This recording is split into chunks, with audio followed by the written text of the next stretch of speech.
الصلاۃ والسلام علیک یا نبی اللہ وعلی آلک واصحابک یا نور اللہ۔ میرے آقا مدینے والے مصطفیٰ صلی اللہ علیہ وسلم کا فرمان، مسلمان جب تک مجھ پر درود شریف پڑھتا رہتا ہے فرشتے اس پر رحمتیں بھیجتے رہتے ہیں۔ اب بندے کی مرضی ہے کم پڑھے یا زیادہ۔ اب اس حدیث میں جو یہ آخر میں فرمایا نا کہ بندے کی مرضی ہے کم پڑھے یا زیادہ، اب مثال کے طور پہ سمجھانے کے لیے کوئی بندہ ساتھ میں بیٹھا ہو اور ہر درود پر کوئی اسے 5,000 روپے کا نوٹ پکڑاتا رہے کہ جتنے درود پڑھو گے تمہیں پیسے ملتے رہیں گے۔ اب بندے کی مرضی ہے کم پڑھے یا زیادہ، اب بتائیں کتنے درود پڑھے گا؟ وہ پڑھتا ہی رہے گا، کہے گا اور کوئی کام ہی نہیں کرنا، اس سے اچھا کام کیا ہے؟ تو جب بھی آپ کو بریک ملے نا، جیسے کسی کا انتظار کر رہے ہیں یا بیٹھے ہیں، تو وہ وقت ضائع نہیں ہونا چاہیے، اس میں ذکر و درود پڑھتے رہا کریں۔ بیٹھے بیٹھے نیکیاں مل رہی ہیں، جتنا درود پڑھیں گے اتنی رحمتیں برستی رہیں گی۔ سبحان، تلاوت کر لیں، درود پڑھ لیں، ذکر کر لیں، تو اپنے وقت کا بہترین استعمال کرنا سیکھیں تو انشاءاللہ اس میں خوب برکتیں ملیں گی۔ درود پاک پڑھ لیں، محبت سے صلو علی الحبیب صلی اللہ تعالی علی محمد صلی اللہ علیہ وسلم۔ عصیاں سے دور ہوں گے جو بھی پڑھیں درود، عصیاں سے دور ہوں گے جو بھی پڑھیں درود، گھیرے رہے گی ان کو رحمت درود کی۔ مقبولیت دعا کی ہوتی ہے اس کے ساتھ، مقبولیت دعا کی ہوتی ہے اس کے ساتھ، دیکھی ہے یہ بھی اکثر حکمت درود کی۔ اللہ درود پاک کی کثرت کی توفیق عطا فرمائے۔ ہم یہ بھی کوشش کرتے ہیں کہ ہم قرآن پاک کی کچھ آیتوں کی تلاوت کرتے ہیں، ان کا ترجمہ سنتے ہیں اور پھر اس کے بارے میں کچھ جاننے کی کوشش کرتے ہیں۔ آج قرآن پاک کی آیت ہے 207 نمبر آیت ہے، سورت ہے سورہ بقرہ اور پارہ نمبر ہے 2۔ اللہ کریم قرآن مجید میں ارشاد فرماتا ہے، بسم اللہ الرحمن الرحیم، وَمِنَ النَّاسِ مَن يَشْرِي نَفْسَهُ ابْتِغَاءَ مَرْضَاتِ اللَّهِ وَاللَّهُ رَءُوفٌ بِالْعِبَادِ۔ آسان ترجمہ قرآن کنز العرفان۔ اور لوگوں میں سے کوئی وہ ہے جو اللہ کی رضا تلاش کرنے کے لیے اپنی جان بیچ دیتا ہے، اور اللہ بندوں پر بڑا مہربان ہے۔ اس آیت کے بارے میں انشاءاللہ ہم اب سمجھیں گے۔ یاد رکھیں میرے پیارے اسلامی بھائیوں، 10 محرم 61 ہجری کو کربلا کے میدان میں ایک ایسا دردناک انسانی تاریخ کا واقعہ پیش آیا جس کی مثال نہیں ملتی۔ اس روز اہل بیت پاک پر ظلم کے جو پہاڑ توڑے گئے، آج تک اس کی کسک، اس کا درد دل میں موجود ہے۔ آج بھی ہم کربلا کے جب دردناک واقعات پڑھتے ہیں، سنتے ہیں، وہ اہل کربلا پر پانی کا بند کیا جانا، تپتے صحرا پر وارثانے کوثر و سلسبیل کا پیاس کو برداشت کرنا، حضرت علی اصغر کے مبارک گلے پر لگنے والا وہ تیر، حضرت علی اکبر کی بھری جوانی میں شہادت کو گلے لگا لینا، ان نیک اور پارسا خواتین کا اتنا بڑا سانحہ ہونے کے باوجود اپنی حیا اور اپنے پردے کا خیال رکھنا، آخر امام علی مقام امام حسین رضی اللہ تعالی عنہ کا دین کی سربلندی کی خاطر سر مبارک کا نذرانہ پیش کرنا، اس قیامت نما واقعے کو صدیاں بیت گئی ہیں، اپروکسیمیٹلی 1400 سال ہو گئے ہیں۔ اب آپ غور کریں، مگر آج بھی اس کا ذکر سنتے ہیں، آج بھی اس کی بات سنتے ہیں تو عاشقوں کی آنکھیں بھیگ جاتی ہیں، سینوں سے آہیں بلند ہوتی ہیں، دل ایک حسرت، مایوسی اور تمنا میں ڈوب جاتا ہے کہ کاش میں بھی وہاں ہوتا، ادب سے میں بھی اپنے سر کا نذرانہ نبی پاک کی آل کے آگے پیش کر دیتا، مگر یہ موقع ہمیں ملا نہیں۔ لیکن یہ تمنا کرنا، یہ کہتے ہیں نا کہ ان کی یاد منانا بھی بعض اوقات کیسے بخشش کا سبب بنتا ہے۔ علامہ ابن جوزی رحمۃ اللہ تعالی علیہ، بہت بڑے بزرگ گزرے ہیں، کہتے ہیں ایک مرتبہ حضرت عمرو بن لیث رحمۃ اللہ تعالی علیہ، یہ اپنے زمانے کے لیڈر تھے، ان کے سامنے ان کی فوج جمع ہوئی، جب اپنی اتنی بڑی فوج دیکھی نا تو ان کی آنکھوں میں آنسو آ گئے، دل غمگین ہو گیا، کہتے ہیں کاش امام حسین کے زمانے میں میرے پاس اتنی بڑی فوج ہوتی، میں ساری فوج لے کر جاتا، اپنے آپ کو بھی ان کے قدموں پہ قربان کرتا، اپنی ساری فوج جو ہے امام حسین کے قدموں میں قربان کرتا۔ راوی لکھتے ہیں کہ حضرت عمرو بن لیث کا جب انتقال ہوا نا تو مرنے کے بعد کسی نے پوچھا آپ کے ساتھ کیا معاملہ ہوا؟ تو وہ کہتے ہیں کہ جو ایک بار محبت امام حسین میں دل میں جو خیال آیا تھا نا کہ اگر میں بھی وہاں ہوتا، میری فوج بھی وہاں ہوتی اور ہم سب ان کا ساتھ دیتے، تو اللہ کریم نے اس مبارک خیال کی برکت سے میری بخشش فرما دی۔ تو اہل بیت کی محبت کی کیا بات ہے۔ اور جی اہل بیت سے محبت کرنا یہ ہمارے ایمان کا حصہ ہے۔ سرکار دو عالم علیہ الصلوۃ والسلام کی حدیث کا مضمون ہے کہ بندہ اس وقت تک کامل مومن نہیں ہو سکتا جب اپنی جان سے زیادہ میری جان سے یعنی مجھ سے محبت نہ کرے۔ یعنی ہم سب اپنے آپ سے زیادہ محبت کس سے کرنی ہے؟ نبی پاک علیہ الصلوۃ والسلام۔ پھر فرمایا اور اپنی اولاد سے زیادہ میری اولاد سے پیار نہ کرے۔ یعنی ہمیں اپنے بچوں، اپنی فیملی اور اپنے خاندان سے زیادہ جس سے محبت کرنی ہے وہ میرے آقا علیہ الصلوۃ والسلام کے اہل بیت سے کرنی ہے، اور یہی ہمارے ایمان کا تقاضا ہے۔ میرے پیارے اسلامی بھائیوں، یاد رکھیے یہ حادثہ، یہ جو واقعہ کربلا ہے، یہ حادثے کی طرح نہیں اس کو انٹریٹ کرنا کہ ایک انسیڈنٹ ہو گیا تھا، ایک سانحہ ہو گیا۔ سانحہ دنیا میں تو بہت سارے ہوئے ہیں، ابھی پلین کریش ہوا، کبھی ٹرین کا حادثہ، کبھی کوئی معاملہ، کبھی کہیں کوئی جنگ ہو گئی۔ یہ صرف سانحہ نہیں ہے، اس سے اشارہ ملتا ہے کہ اس واقعے کو یاد رکھوایا گیا ہے، اور اللہ اکبر، قدرت نے اس واقعے کو دلوں میں کیسے زندہ رکھا ہے، کیونکہ یہ سبق ہے، گویا یہ ایک درس زندگی ہے جو ہر سال محرم میں ہمیں یاد دلایا جاتا ہے، بتایا جاتا ہے کہ امام الانبیاء کی اولاد پاک نے کس رنگ میں زندگی کو گزارا۔ ان سے سبق سیکھو اور اپنی زندگی کو ایک پراپر لائن پر لے کر آئیں۔ اب میں آتا ہوں آیت کی طرف۔ اب یہ پس منظر آپ کے جب ذہن میں ہوگا تو آیت مزید سمجھنا آسان ہو جائے گا۔ اللہ کریم نے قرآن مجید میں جو ارشاد فرمایا، اب اس آیت کو میں تھوڑا سا بریک کر کے آپ کے سامنے رکھتا ہوں۔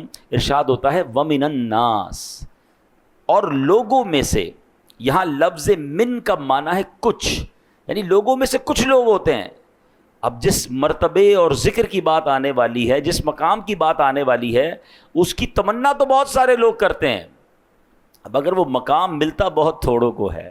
وہ شاعر کہتے ہیں نا، چاہتے سب ہیں کہ ہو اوج سریا پہ مقیم، چاہتے تو سب ہیں کہ ہوں اوج سریا پہ مقیم، پہلے ویسا کوئی پیدا تو کرے قلب سلیم۔ چاہتے تو سب عروج مل جائے، کوئی کہتا ہے یار میں بھی چاہتا ہوں دین کے لیے کوئی بڑا کام کر لوں، کوئی چاہتا ہے میں بھی چاہتا ہوں کوئی جناب دنیا میں بڑا کام کر لوں، میں بھی پاپولر ہو جاؤں، مگر کسی بھی چیز کو حاصل کرنے کے لیے اس کے تقاضے ہوتے ہیں، پہلے وہ قلب سلیم تو لائے، پھر اوج سریا ملنا ہے نا۔ تو قرآن کیا کہتا ہے؟ تھوڑے ہی لوگ ہوتے ہیں۔ وہ کون لوگ ہوتے ہیں؟ وہ کیا کرتے ہیں؟ آگے قرآن میں فرمایا من یشری نفسہ، کوئی وہ ہے جو اپنی جان بیچ دیتا ہے۔ کچھ ہی لوگ ہوتے ہیں جو اپنی جان بیچتے ہیں۔ کس کو بیچتے ہیں وہ آگے بتاتا ہوں، مگر جان ہم سارے ہی بیچ رہے ہیں۔ جان کیا ایکچولی؟ سانسیں ہیں نا۔ کوئی سانسیں فضول کام میں خرچ کر رہا ہے، کوئی سانسیں دنیا کمانے میں خرچ کر رہا ہے، کوئی اپنی سانسیں حرام کام میں خرچ کر رہا ہے، کوئی اپنی سانسیں ضائع کر رہا ہے غلط کاموں کے اندر، اور کچھ لوگ وہ ہیں جو اپنی جانیں کہاں بیچتے ہیں؟ قرآن کہتا ہے اللہ کی رضا تلاش کرنے کے لیے بیچ دیتے ہیں۔ آگے قرآن کہتا ہے واللہ رؤوف بالعباد، اور اللہ بندوں پر بڑا مہربان ہے۔ اے میرے پیارے اسلامی بھائیوں، امام عالی مقام امام حسین رضی اللہ تعالیٰ عنہ کا ویژن کیا تھا، سوچ اور مقصد جو اس پورے واقعے کے پیچھے کام کر رہا تھا، اللہ اکبر، مولانا حسن رضا خان صاحب نے یہ پوری بات، یہ ویژن ایک شعر میں سمجھایا۔ وہ کہتے ہیں مصطفیٰ بائے خریدار اس کا اللہ مشتری، خوب چاندی کر رہا ہے کاروان اہل بیت۔ اللہ اکبر۔ آپ فرماتے اس کا بائر کون تھا، اس کا سیلر کون تھا، اور پروڈکٹ کیا تھی؟ وہ کہتے ہیں سیل کرنے والے، بیچنے والے ہیں جناب رسول اللہ صلی اللہ تعالی علیہ وسلم۔ خریدار کون ہے؟ رب خرید رہا ہے، اور بیچا کیا جا رہا ہے؟ میرے آقا نے اپنی اولاد کی جانیں رب کی بارگاہ میں پیش کی ہیں۔ ایسے تربیت کی امام حسین اور اپنے خاندان والوں کی کہ سب نے کربلا میں اپنی جانیں دے دی، اور پھر کیا ہوا؟ خوب چاندی کر رہا ہے کاروان اہل بیت۔ یہ کیسا سودا ہے جس کی جو قیمت ملنی ہے، جس میں جو انعام ملنا ہے، وہ جنت کے عظیم عظیم نعمتیں ہیں، اور وہ کاروان اہل بیت نے حاصل کر لیا۔ اللہ اکبر۔ ایک اور جگہ کیا خوبصورت بات مولانا حسن رضا خان صاحب لکھتے ہیں، کس مزے کی لذتیں ہیں آب تیغ یار میں، خاک و خوں میں لوٹتے ہیں تشتگانے اہل بیت۔ دولت دیدار پائی پاک جانے بیچ کر، کربلا میں خوب ہی چمکی دکانیں اہل بیت، گھر لٹانا جان دینا کوئی تم سے سیکھ جائے. باتیں تو کرنا سب کو آتی ہیں. گھر لٹانا جان دینا کوئی تجھ سے سیکھ جائے، جان عالم ہو فدا اے خاندان اہل بیت. گھر بھی لٹایا، جان بھی لٹائی، اور یہ سب کس لیے؟ دین متین کی سر بلندی کے لیے. تو سبحان اللہ، اب یہ واقعہ کربلا کا جو ابتدائی مقصد تھا، جو اہم مقصد تھا، وہ کیا تھا؟ جو قرآن کی اس آیت کا جز ہے، اللہ کی رضا تلاش کرنے کے لیے، اپنے رب کو راضی کرنے کے لیے. آپ کو معلوم ہے امام علی مقام کو باقاعدہ صحابہ کرام نے روکا تھا، آپ نہ جائیں. ایک تو بچپن میں مشہور تھا، مدینہ منورہ میں بہت سارے صحابہ کرام کو معلوم تھا، خود نبی پاک کو معلوم تھا، بلکہ امام حسین کو معلوم تھا کہ آپ شہید ہو جائیں گے. مگر جب مدینے سے کربلا جانے کا وقت آیا تو اس وقت بھی کئی صحابہ کرام نے روکا کہ آپ مت جائیے، کوفہ جانے کا وقت ہے. کہا کوفہ والے وفا نہیں کرتے، حضور آپ نہ جائیں. اور صحابہ کرام کو یہی خوف تھا کہ یہ کہیں وہی وقت تو نہیں کہ جس میں ان کو شہید ہونا ہے اور اسی سفر میں یہ شہید نہ کر دیے جائیں. اللہ اکبر. امام حسین کے دو جواب ہوا کرتے تھے. ایک بات بہت کلیئرلی سن لیجئے، انفارچونیٹلی سوشل میڈیا کی وجہ سے اب ایسے لوگ بھی آ گئے معاذ اللہ جو اس عظیم واقعے کو، اس عظیم قربانی کو دوسرا رنگ دیتے ہیں کہ نہیں جناب یہ تو اقتدار کی جنگ تھی، معاذ اللہ امام حسین کو جناب حکومت چاہیے تھی. استغفر اللہ، یہ بہت بڑا الزام ہے. امام حسین تو پہلے ہی جس کو کہیں بادشاہوں والی لائف تھی ان کی، ہر بندہ آپ سے محبت کرتا تھا، بڑے بڑے حکمران آ کر آپ کو وظائف پیش کرتے تھے اور نبی پاک کے مدینے میں رہ رہے تھے. ان کو کیا ضرورت تھا مدینہ چھوڑ کر کربلا جانے کا یا کوفہ جانے کا؟ جناب امام حسین کہا کرتے کہ مجھے کوفہ والوں نے خط لکھے ہیں، وہ مجھے بار بار یہ خط لکھ کر بلا رہے ہیں کہ یا امام آپ تشریف لائیے، ہم یزید کی بیعت نہیں کرنا چاہتے، آپ آ جائیں، ہم آپ کی بیعت کرنا چاہتے ہیں. امام حسین فرمایا کرتے اگر آج میں کوفہ نہ گیا تو یہ کوفہ والے قیامت کے دن اللہ کی بارگاہ میں عرض کریں گے مولا ہم تو یزید کی بیعت نہیں کرنا چاہتے تھے، ہم تو امام حسین کو بلاتے رہے، وہ تشریف نہ لائے، ہم ان کی بیعت نہ کر سکے. یہ دینی ذمہ داری تھی، یہ ان کا درد تھا جو امام حسین وہاں پر گئے. تو یاد رکھیے آپ جنگ لڑنے نہیں، آپ اقتدار لینے نہیں، آپ تو اسلام کی دعوت اور نیکی کی دعوت دینے گئے تھے. ارے کوئی لڑائی کرنے اپنے بیوی بچوں کو لے کر جاتا ہے، کوئی 6 مہینے کے علی اصغر رضی اللہ عنہ کو لے کر جاتا ہے. آپ تو دعوت پر گئے تھے، بلاوے پر گئے تھے. اچھا جب صحابہ کرام آپ کو انٹرسیپٹ کر رہے تھے نا کہ نہ جائیں، آپ نہ جائیں، وہاں معاملات اچھے نہیں ہیں، تو امام حسین نے اپنا ایک نمائندہ بھیجا حضرت مسلم بن عقیل رضی اللہ عنہ جو آپ کے کزن بھی تھے کہ آپ جا کر پہلے حالات دیکھیں. اب اللہ کی شان دیکھیں، جب وہ وہاں پہنچے تو کوفہ والوں نے ہزاروں کی تعداد میں آپ کی بیعت کرنا شروع کر دی. ایوریبڈی کم اینڈ جوائن ہم. آپ تو بہت خوش ہوئے کہ اتنی عزت دے رہے ہیں، سارے یزید کے خلاف ہیں، سارے امام حسین کے چاہنے والے ہیں. تو انہوں نے امام حسین کو لیٹر لکھ دیا کہ حضور اب آپ آ جائیں کوفہ، یہاں تو معاملہ بڑا اچھا ہے. مگر وہاں خط لکھنا تھا اور یہاں کوفیوں نے بے وفائی کرنا شروع کی. اب ابن زیاد نے ان کوفہ والوں کو ڈرایا کہ یہ تم کیا کر رہے ہو، اگر تم نے یزید کے خلاف جانا شروع کیا تو میں تمہیں تباہ کر دوں گا، تمہاری پراپرٹی ضبط کر لوں گا، تمہارے لوگوں کو قتل کر دوں گا. ایک ایک کر کے لوگ دور ہوتے گئے. حضرت مسلم بن عقیل کے پاس کوئی نہیں تھا، مگر آپ کے وہ تاریخی جملے تھے. آپ کہتے ہیں مجھے اپنی جان کی پرواہ نہیں ہے، مجھے امام حسین کی فکر ہے کہ میرا خط لکھنے کی وجہ سے وہ مدینہ منورہ سے مکہ اور اب مکہ سے کوفہ کے لیے روانہ ہو چکے ہوں گے. بہرحال صحابہ کرام پھر بھی روکتے رہے. تو امام حسین کا تاریخی جواب سنیے گا. آپ فرماتے ہیں کہ مجھے خواب میں میرے نانا جان کی زیارت ہوئی ہے اور میرے آقا نے مجھے ایک ذمہ داری سونپی ہے، میں یہ ذمہ داری ضرور نبھاؤں گا. عرض کیا کہ حضور وہ خواب میں کیا ذمہ داری دی گئی ہے؟ تو حضرت امام حسین فرماتے ہیں یہ وہ راز ہے جو میں جیتے جی کسی کو نہیں بتاؤں گا.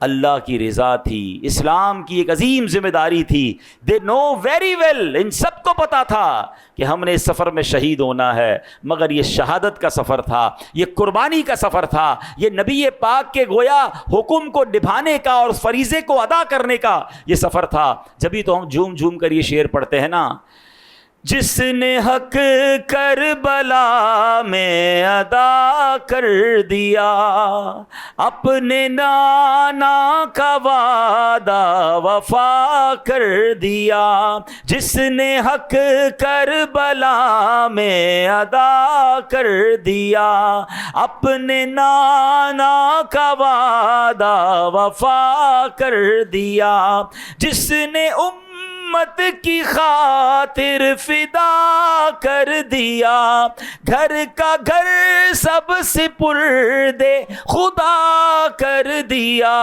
اس حسین ابن حیدر پہ لاکھوں سلام، اس حسین ابن حیدر۔ تو اتنی عظیم قربانی ہے یہ، اور یہ ہمیں ریئلائز بھی کرنی ہے۔ اچھا، ایک اور چیز میں کرنا چاہتا ہوں، یہ نارملی بیانات میں ینگسٹر یا بڑی عمر کے لوگ آ رہے ہیں، مگر ہمارے بچے نہیں ہوتے، اور ہماری یہ ذمہ داری بنتی ہے کہ یہ جو واقعات ہیں یہ اپنے بچوں کو بھی سنائیں، ہماری آنے والی نسلوں کو بھی پتہ چلے کہ یہ اسلام کتنی قربانیوں سے اور کس قدر عظیم داستانیں ہیں، تاکہ وقت پڑے تو مال قربان کرنا، وقت دینا، اللہ کرے جب دین کے لیے ضرورت پڑے تو اپنی جان قربان کرنے سے بھی ہم پیچھے نہ ہٹیں۔ لیکن اگر پتہ ہی نہیں ہوگا، اس کی کوئی خبر ہی نہیں ہوگی، تو یہ تربیت کیسے ہوگی؟ تو یہ بار بار جو بیانات ہوتے ہیں، بار بار جو ان موضوعات کو ڈسکس کیا جاتا ہے، اس کی وجہ یہ ہے کہ ہماری آنے والی نسلوں کو بھی پتہ چلے۔ اب آپ دیکھیں نا، ہمارا تو یہ پورا کیلنڈر اگر غور کریں تو آخری مہینہ ذوالحجہ کا مہینہ تھا سال کا، اور پہلا مہینہ محرم کا مہینہ، یہ دونوں مہینے کیا درس دے رہے ہیں؟ وہ حضرت ابراہیم اور حضرت اسماعیل کی قربانی ہے، اور یہ امام حسین کی قربانی ہے۔ اسلام پھیلا ہی قربانی سے ہے۔ بلکہ میں آپ کو ایک اور عظیم بات بتاؤں کہ ان دونوں واقعات میں ایک بڑی کمال کی مناسبت بھی ہے۔ ہوا یہ کہ امام عالی مقام جب کربلا کی طرف تشریف لے جا رہے تھے تو راستے میں جب آپ گھوڑے پر بیٹھے تھے نا تو آپ کو ذرا تھوڑی دیر بعد اونگ آتی تھی۔ جب اونگ آتی تھی تو آپ بیدار ہوتے تھے، جب آنکھ کھلتی تھی تو آپ کہتے تھے انا للہ و انا الیہ راجعون والحمد للہ رب العالمین، یعنی ہم اللہ پاک کے ہیں، اسی کی طرف لوٹنا ہے، اور سب تعریفیں اللہ رب العالمین ہی کے لیے ہیں۔ 2-3 بار ایسا ہوا تو جب یہ معاملہ دیکھا تو آپ کے بڑے بیٹے حضرت علی اکبر رضی اللہ تعالیٰ قریب آئے اور کہا بابا جان آپ تھوڑی دیر بعد یہ پڑھ رہے ہیں انا للہ و انا الیہ راجعون والحمد للہ رب العالمین، اس کی کیا وجہ ہے؟ تو آپ فرماتے بیٹا مجھے اونگ آتی ہے تو میں دیکھتا ہوں کہ ایک شخص گھوڑے پر سوار ہے اور کہہ رہا ہے لوگ سفر کر رہے ہیں اور موت ان کی طرف بڑھ رہی ہے، شہادت ان کی طرف بڑھ رہی ہے، یعنی شہادت کا وقت آ پہنچا ہے۔ حضرت علی اکبر نے عرض کیا بابا جان آپ یہ دیکھ رہے ہیں؟ امام حسین نے فرمایا ہاں میں یہ دیکھ رہا ہوں۔ تو کہا اے بابا جان کیا ہم حق پر نہیں؟ امام حسین فرماتے ہم بالکل، خدا کی قسم ہم حق کے راستے پر ہیں۔ تو حضرت علی اکبر فرماتے پھر کوئی مسئلہ نہیں، ہم اللہ کی راہ میں جان دینے کے لیے راضی ہیں۔ ذرا اس باپ بیٹے کی گفتگو دیکھیے گا، کسی اور باپ بیٹے کی گفتگو یاد آ رہی ہے؟ حضرت ابراہیم نے کہا تھا نا اپنے بیٹے کو کہ اے بیٹا میں نے خواب دیکھا ہے کہ ہم تمہیں ذبح کرنا ہے۔ تو بیٹے نے کیا کہا تھا؟ یہ بابا جان اگر اللہ کا حکم ہے تو آپ کیجئے جو آپ نے کرنا ہے، آپ ہمیں صبر کرنے والا پائیں گے۔ صدیوں بعد اسی ابراہیم کی اولاد میں علیہ السلام ایک ایسا خاندان بھی ہے جو باپ بھی جا رہا ہے، بیٹا بھی جا رہا ہے، سفر بھی کربلا کا ہے، اور باپ کو خواب میں بتایا جا رہا ہے کہ شہادت کی طرف بڑھ رہے ہیں۔ اللہ اکبر، یقیناً وہ عظیم قربانی ہے۔ ارے یہاں تو سارا خاندان قربان ہونے جا رہا ہے، باپ بھی قربان ہونے جا رہا ہے، بیٹے بھی قربان ہونے جا رہے ہیں، مگر کمال یہ ہے کہ اللہ کی رضا پر راضی رہنا ہے۔ کیا سناتا ہم نے قرآن میں کہ اللہ کی رضا پانے کے لیے کچھ لوگ ہیں جو اپنی جانوں کا سودا کرتے ہیں اللہ کی رضا تلاش کرنے کے لیے۔ انہیں معلوم تھا رب کی رضا شہادت میں ہے تو ہم شہید ہونے کے لیے تیار ہیں۔ اے میرے پیارے اسلامی بھائیوں، کاش یہ بات ہمیں سمجھ آ جائے۔ یہاں ایک اور بات سوچنی ہے، شہادت کی طرف جا رہے ہیں اور امام علی مقام کی زبان پر الفاظ کیا جاری ہیں؟ الحمدللہ رب العالمین۔ ہائے ہائے ہائے، اللہ کرے کہ یہ جذبہ مل جائے کہ مشکل آئے تو شکوہ نہ ہو، زبان پر اس حال میں بھی رب کا شکر ہو۔ وہ کہتے ہیں نا اللہ کے جو نیک بندے ہوتے ہیں نا، بڑی کمال کی بات ہے تھوڑی گہری بات، اگر آپ سمجھ جاؤ گے تو اس کا بڑا کمال کا لطف ہے۔ فرماتے ہیں عام لوگوں کا جہاں مقام صبر ہوتا ہے، اللہ والوں کا وہ مقام شکر ہوتا ہے۔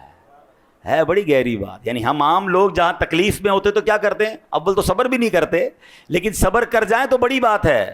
فرمایا جو عارفین ہوتے ہیں, جو اللہ والے ہوتے ہیں, وہ اس مقام پر شکر کرتے ہیں کہ اللہ نے ہمیں آزمایا ہے, اور اس نے اسی لیے آزمایا ہے کہ ہم جب صبر کریں گے تو ہمیں بڑی نعمتیں عطا فرمائے گا. تو وہ تکلیف کا بھی استقبال کرتے تھے, وہ پرابلم کو پر بھی گویا انجوائے کر رہے ہوتے تھے کہ چلو رب نے رحمت بھیجی تھی, ابھی رب نے ہی مشکل بھیجی ہے. حضرت فتح موصلی رحمۃ اللہ تعالی علیہ بہت بڑے بزرگ گزرے ہیں. ایک بار آپ کی زوجہ کہیں جا رہی تھی, پیر پہ ٹھوکر لگی, ان کے پیر کا جو ناخن تھا نا وہ اکھڑ گیا. اب مجھے بتائیں, پیر کا ناخن اکھڑ جائے کتنی تکلیف ہوتی ہے, چیخ نکل جائے. آپ مسکرانے لگی.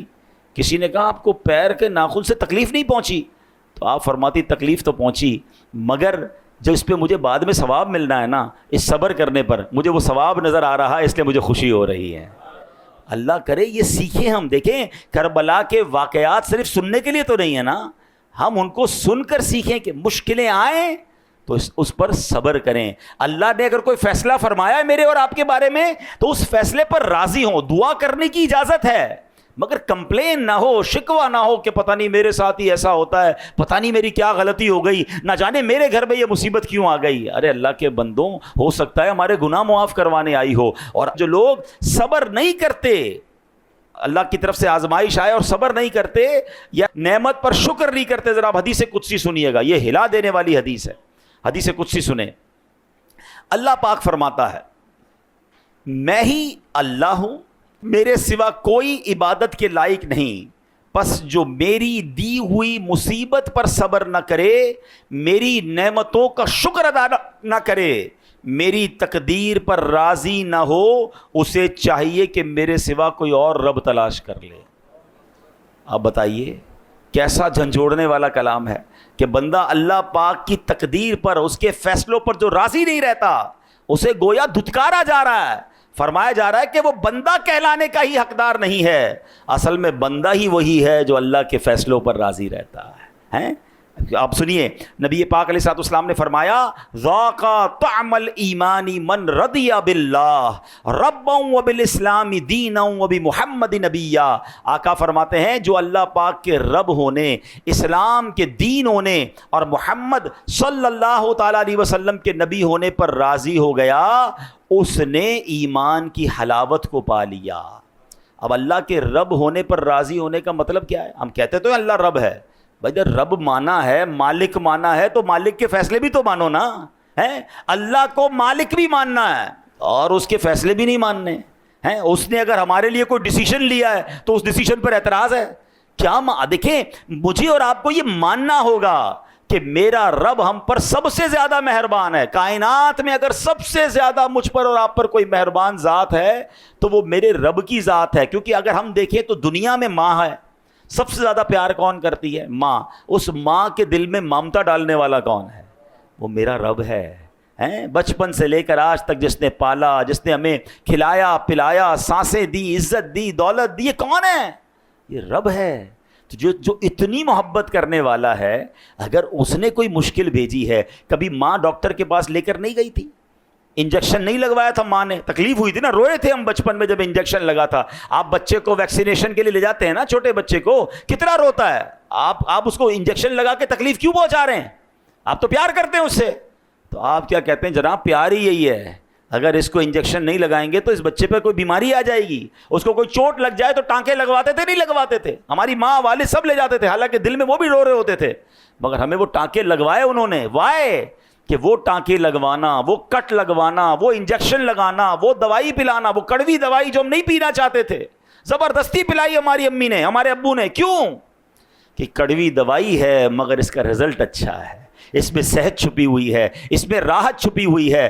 اللہ اکبر. ارے ماں باپ کا انجیکشن لگوانا, ماں باپ کا ٹانکے لگوانا, ماں باپ کا جناب کڑوی دوائی پلانا سمجھ آتا ہے, تو اگر رب کی طرف سے تھوڑی آزمائش آئی ہے تو سمجھ جاؤ نا آگے اس کے پیچھے راحت چھپی ہے, اس کے پیچھے کامیابی چھپی ہے. آج اللہ نے بیماری بھیجی ہے, پیچھے گناہوں کا کفارہ چھپا ہے. آج کاروبار میں کوئی کمی بھیجی ہے, میں صبر کر جاؤں, کیا معلوم رب نے کیا عروج میرے لیے لکھا ہے. ارے رب بھی مانا اور اس کے فیصلے یہ بھی نہ مانے تو پھر کیسا رب مانا؟ تو آج یہ حدیث یاد رکھیے جو اللہ نے فرمایا، دوبارہ سنیے کہ میں ہی اللہ ہوں، میرے سوا کوئی عبادت کے لائق نہیں، پس جو میری دی ہوئی مصیبت پر صبر نہ کرے، میری نعمتوں کا شکر ادا نہ کرے، میری تقدیر پر راضی نہ ہو، اسے چاہیے کہ میرے سوا کوئی اور رب تلاش کر لے۔ کس کے در پر میں جاؤں گا مولا، کس کے در پر میں جاؤں گا مولا، گر تو ناراض ہو گیا یا رب۔ کاش یہ بات سمجھ آ جائے۔ تو بہرحال یہ کربلا کا بھی میسج ہے کہ زباں پر شکوے رنج و علم لایا نہیں کرتے، زباں پر شکوے رنج و علم لایا نہیں کرتے، نبی کے نام لیوا غم سے گھبرایا نہیں کرتے۔ قرآن پاک کی اس آیت کا جز آج سن بھی لیں اور یاد بھی کر لیں۔ اللہ قرآن میں فرماتا رضوان من اللہ اکبر، اور اللہ کی رضا سب سے بڑی چیز ہے۔ زندگی کا ٹارگٹ ایک ہونا چاہیے، اللہ راضی ہو جائے، میں زندگی ایسی گزاروں کہ میرا رب مجھ سے راضی ہو جائے، ساری دنیا راضی ہو جائے، اس کے چکر میں رہتے ہیں اور اسی چکر میں اپنے رب کو ہی ناراض کر دیتے ہیں۔ حالانکہ قرآن کیا کہتا ہے؟ اللہ کی رضا سب سے بڑی چیز ہے۔ تو زندگی میں اگر یہ آپ نے فوکس کر لیا، دنیا میں بھی خیر رہے گی اور آخرت میں بھی خیر رہے گی۔ بہرحال یہ دن ان بزرگوں کی باتیں سننے کے ہیں، اللہ والوں کا ذکر کرنے کے ہیں۔ عاشورے کے دن روزہ رکھیں۔ عاشورے کا دن وہ ہے کہ جس میں نبی پاک نے خود بھی روزہ رکھا، روزہ رکھنے کی ترغیب بھی ارشاد فرمائی، اور اس میں یہ بھی فرمایا کہ یا تو 9 اور 10 محرم کا روزہ رکھ لیں، یا 10 محرم کے ساتھ 11 محرم کا روزہ رکھ لیں۔ عاشورہ کے دن ہو سکے تو مریضوں کی عیادت کریں، اس دن جناب خوب عبادت کریں، نوافل پڑھیں۔ اللہ کریم ہم سب کو یہ دن، یہ راتیں خوب عبادتیں کرنے کی توفیق عطا فرمائے، اور کربلا والوں کا فیضان ہم سب کو نصیب فرمائے۔ آمین بجاہ النبی الامین صلی اللہ تعالی علیہ وسلم۔